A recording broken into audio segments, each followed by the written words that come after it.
The unwanted gift. The grand chamber of the Exilian Dominion's diplomatic hall gleamed with polished obsidian and pulsing bioluminescent veins that traced patterns across the vaulted ceiling. Commander Ilara Chen stood at perfect attention, her navy blue uniform crisp despite the 20-hour journey from Earth. Behind her, two junior officers maintained equally rigid postures, though Ilara could sense their unease. This was, after all, humanity's first official integration into the Exilian Defense Coalition after nearly a decade of tense negotiations. High Marshal Vextar, the imposing insectoid leader of the Exilian Military Council, clicked his mandibles in what passed for amusement among his kind. His compound eyes reflected the chamber's azure lighting as he towered over the human delegation. Commander Chen, Vextar's translator module rendered his series of clicks and chirps into a metallic approximation of human speech. The Council has deliberated extensively on humanity's entry requirements. As the newest member species, it is customary to provide a contribution to our joint defense fleet.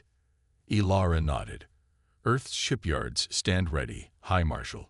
We've prepared designs for. That won't be necessary. Vextar interrupted, mandibles twitching in what Ilara had learned was the Exilian equivalent of a smirk. The Council has generously decided to provide you with a vessel, one that you may enhance with your species' particular innovations. The massive viewscreen behind Vextar flickered to life, displaying an aging cruiser that might have been impressive a century ago. Its hull was pitted with micrometeorite impacts, repair patches overlapping like scales. Even to Ilara's untrained eye, the weapons systems appeared to be at least 4 generations out of date.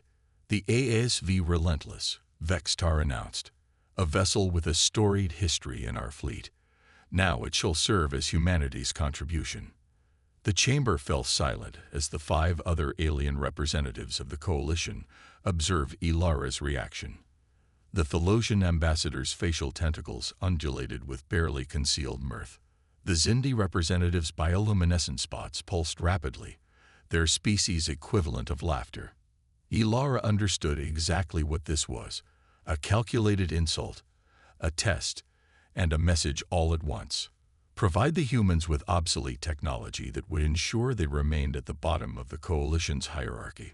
She stepped forward and bowed deeply. The United Earth Space Command is honored by this generous gift, High Marshal. We accept with gratitude. Vextar's compound eyes seemed to glitter with satisfaction. You have 6 cycles to prepare it for the Coalition fleet inspection and combat trials. I'm certain you'll find it educational. 6 cycles, approximately 3 Earth months to somehow make this flying junkyard combat-worthy. Impossible by conventional standards. That will be sufficient time, Ilara replied with practiced diplomatic smoothness, betraying none of the calculations already racing through her mind. 2 days later, Ilara stood in the cavernous main hangar of Orbital Station Artemis, Earth's primary military installation in high orbit. Before her floated the HFY Relentless, now officially redesignated HS Unwanted, though this name appeared nowhere in official documentation. The ship looked even worse up close, its antiquated systems and battle scars fully visible under the harsh lights of the inspection drones buzzing around it. Well, they certainly didn't give us their best, did they? Dr. Sanjay Kapoor, Earth's leading expert in xenotechnology, floated up beside her in the zero-gravity environment, his tablet displaying preliminary scans of the vessel. They gave us exactly what they intended to give us, Ilara replied. A message. Know your place, humans. So what's the play here, Commander? We both know conventional refitting won't make this heap competitive with modern Exilian vessels. Ilara's lips curved into a slight smile. Then we won't be conventional. I've assembled a team. Not the usual military engineers. Oh, Sanjay raised an eyebrow. I want you to meet them, she said, pushing off toward a nearby conference module attached to the hangar's outer wall. Inside the module, an eclectic group waited. A tall woman with intricate cybernetic augmentations visible at her temples rose first. Commander Chen, Dr. Maya Wong, Theoretical Physics. Former lead at the Europa Research Station. A wiry man with faded blue hair nodded next. Rico Dalton. Propulsion Systems Design. They call me the heretic because I don't believe in following established principles. Zoe Blackwell, said a dark-skinned woman whose right arm was clearly an advanced prosthetic. Materials Engineering. Specialized in metamaterials and adaptive composites. The introductions continued, 12 specialists in all, each unconventional in their approach, each rejected or marginalized by the military-industrial establishment for ideas deemed too experimental or risky. "This is your team?" Sanjay asked when the introductions concluded. "These are the people who will help us redefine what that ship can be," Ilara confirmed. "The Exilians expect us to try to copy their technology and fail, but we're not going to copy anything." She activated the main display, showing the full schematics of the Relentless. "We're going to strip it down to its skeleton and rebuild it using principles they've never considered. We're going to make it uniquely human." "With all due respect, Commander," Rico interjected, "even with radical approaches, 3 months isn't enough time to." "We're not working alone," Ilara cut in. "I've arranged for manufacturing support from every major Earth corporation and research institution.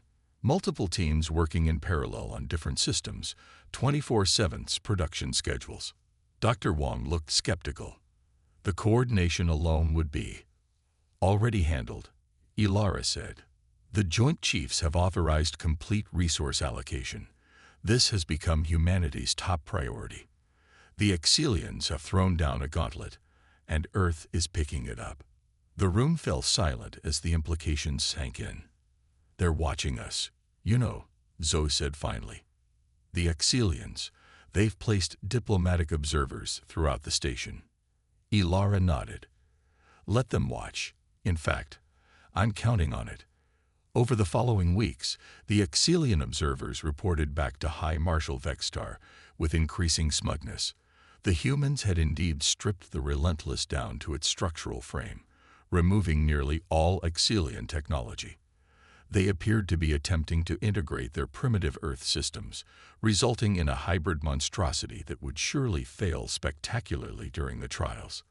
They're discarding perfectly functional gravitic deflectors and trying to replace them with some kind of magnetic field manipulation system, reported Observer Kexri, the junior diplomat assigned to monitor the humans' progress.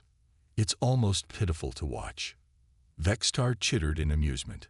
"As expected, the humans believe their creativity can overcome the laws of physics and centuries of advanced engineering. Let them learn their lesson." Meanwhile, in the depths of a restricted engineering bay, far from prying compound eyes, Dr. Maya Wong calibrated the final elements of what the team had dubbed the Alcubierre Wong drive, a propulsion system that didn't push the ship through space, but rather compressed space itself around the vessel. "The beauty is in its simplicity," she explained to Ilara. "The Exilians use brute force to achieve FTL travel, massive energy expenditure to punch through space-time. We're just folding it instead." In another compartment, Zoe Blackwell supervised the application of her revolutionary adaptive hull material, a nanotechnology-infused metal lattice that could reconfigure its molecular structure in microseconds, potentially redirecting energy weapons or hardening against kinetic impacts. The key insight was biomimicry, she told Rico as they watched robotic fabricators apply the coating. "Thinking of the hull as skin rather than armor. It doesn't just block, it responds." And in the central command nexus, a new type of AI integration was taking shape, not the rigid, hierarchical command systems used by the Exilians, but a fluid, intuitive interface that interfaced directly with human neural patterns, allowing for near-instantaneous decision execution. "The aliens think linearly," explained the project's lead programmer. "Their eyes are advanced calculators. Ours is designed to think laterally, to make intuitive leaps based on incomplete data." 2 months and 13 days after receiving the Relentless, Commander Ilara Chen sent a formal notification to the Exilian High Command. The HSS Phoenix is ready for inspection and trials. High Marshal Vextar's mandibles clicked rapidly as he read the message. Phoenix. They've renamed it. Yes, High Marshal, his aide confirmed. It's a mythological Earth creature that. I know what it is, Vextar snapped. A symbol of rebirth from ashes. How appropriately dramatic for humans. He paused. They're ahead of schedule.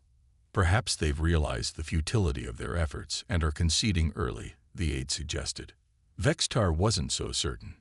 Something about Commander Chen's confident demeanor had unsettled him from the beginning. Prepare my shuttle.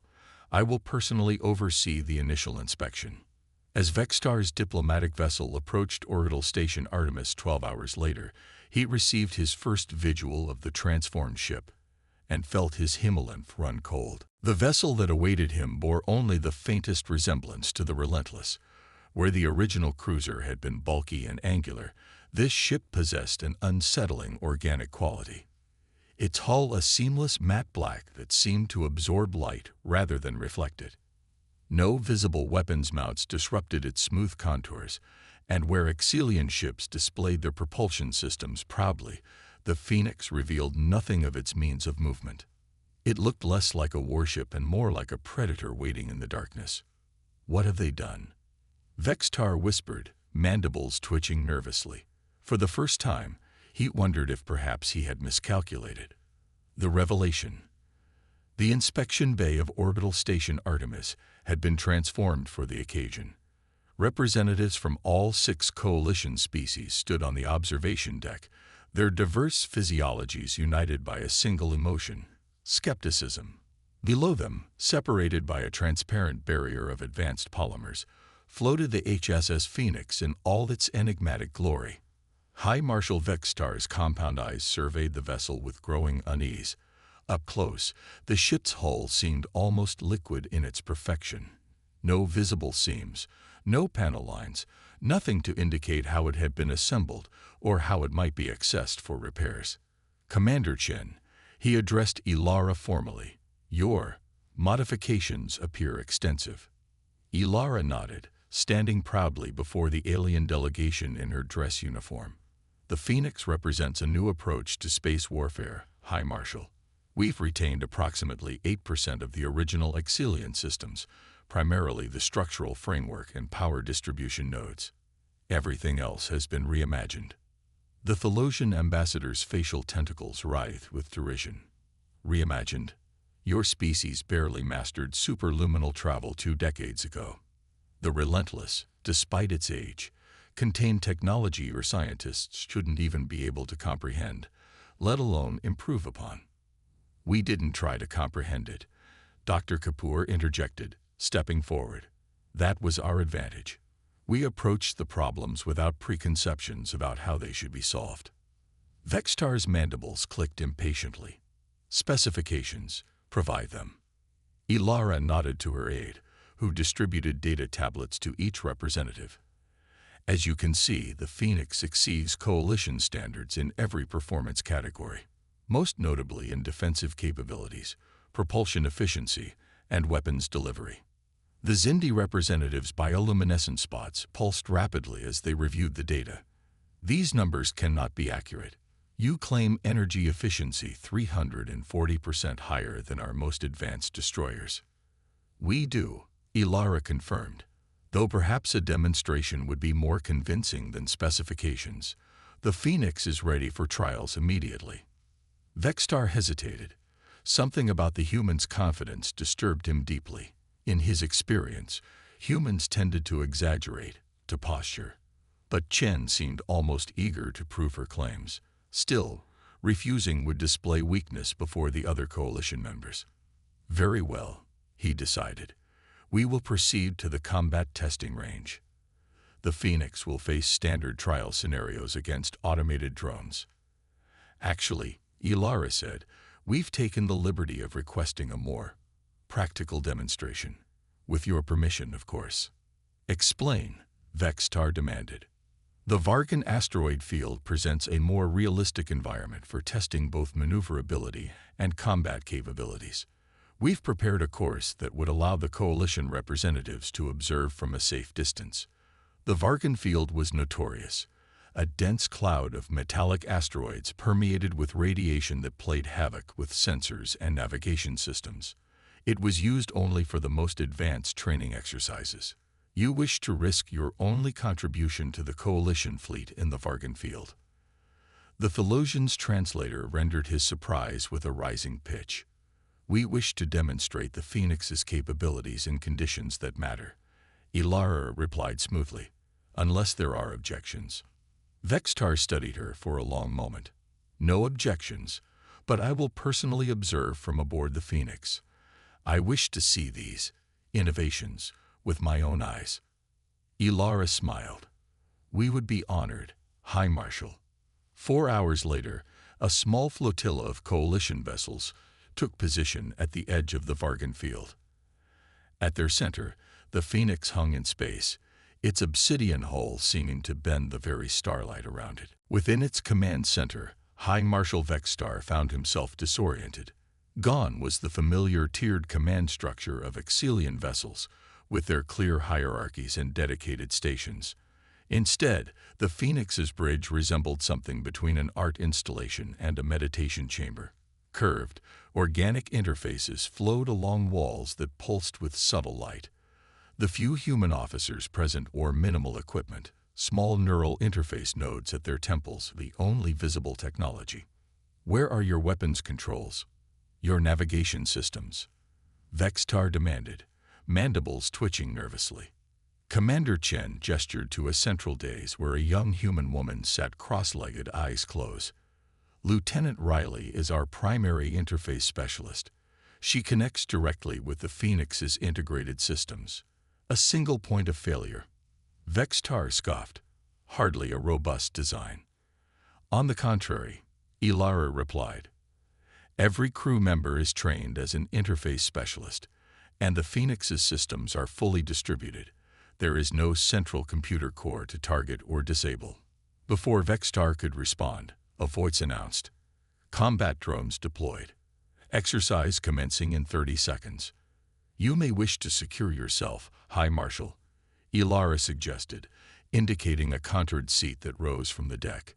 The Phoenix moves, differently than you might be accustomed to. Vextar had barely settled into the alien configuration when the ship changed. There was no sensation of acceleration, no roar of engines or vibration of maneuvering thrusters. Instead, space itself seemed to ripple around them as the Phoenix glided into the asteroid field with impossible grace.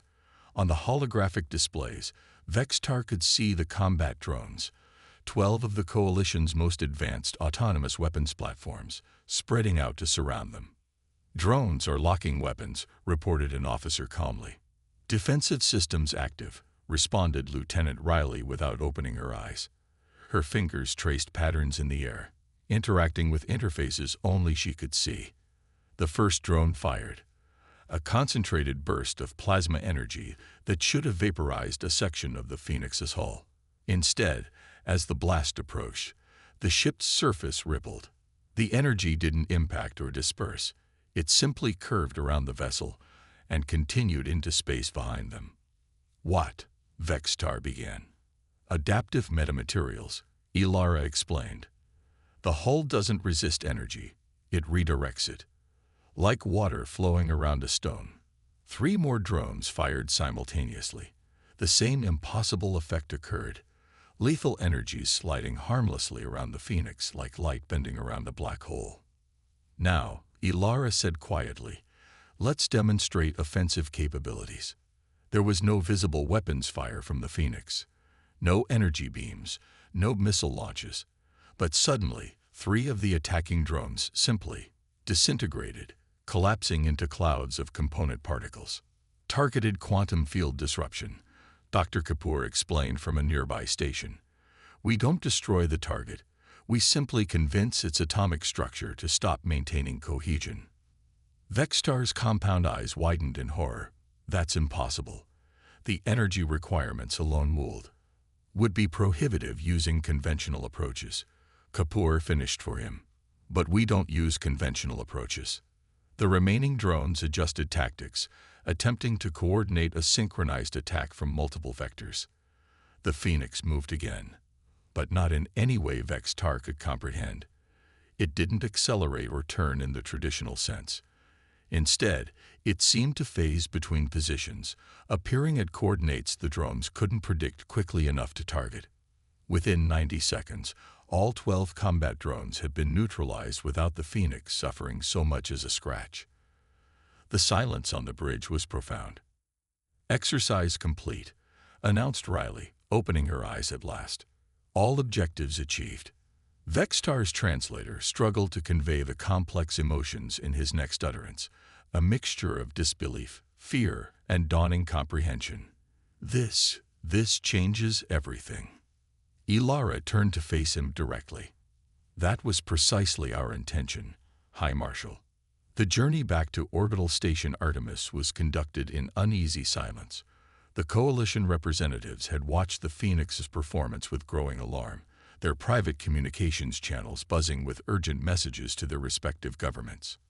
As they gathered once more in the station's diplomatic chamber, the atmosphere had transformed completely. Gone was the condescension, the barely veiled contempt for humanity's technological capabilities. In its place was something new, respect tinged with fear. "The Phoenix exceeds all parameters for Coalition vessel classification," Vex-Tar announced formally. "It is unprecedented." "Thank you, High Marshal," Ilara replied. "We're prepared to begin integrating human technological approaches into Coalition defense doctrine immediately." The Philosian ambassador's facial tentacles had paled to an ashen gray.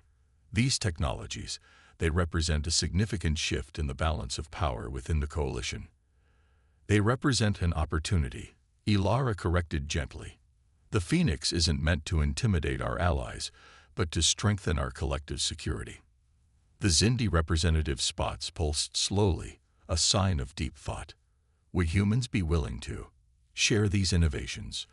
"Of course," Ilara said. "With appropriate technological exchanges. Partnership was always our goal." The unspoken reality hung in the chamber like a phantom. Humanity, dismissed as primitive upstarts, had just demonstrated capabilities that rendered much of the Coalition's military doctrine obsolete. What was intended as humiliation had become a revelation.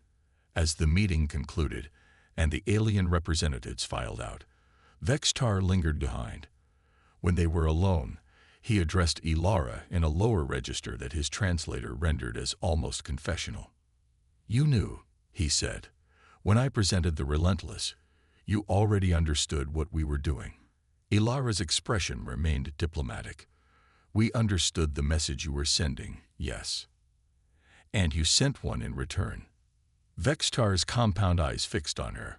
"Why reveal these capabilities now? You could have developed them in secret, maintained strategic advantage."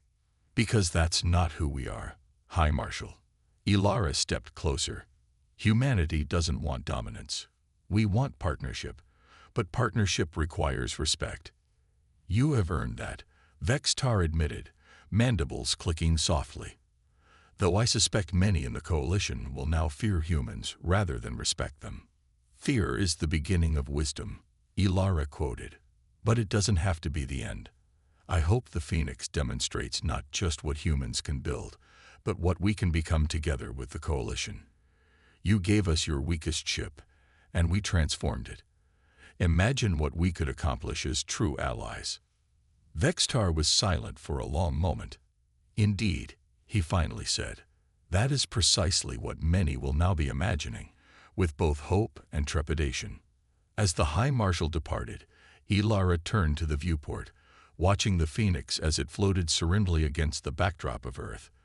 The ship that was meant to be humanity's shame had become its herald instead, announcing to the galaxy that humans would no longer be underestimated. The weakest ship in the fleet had become something the stars themselves would remember.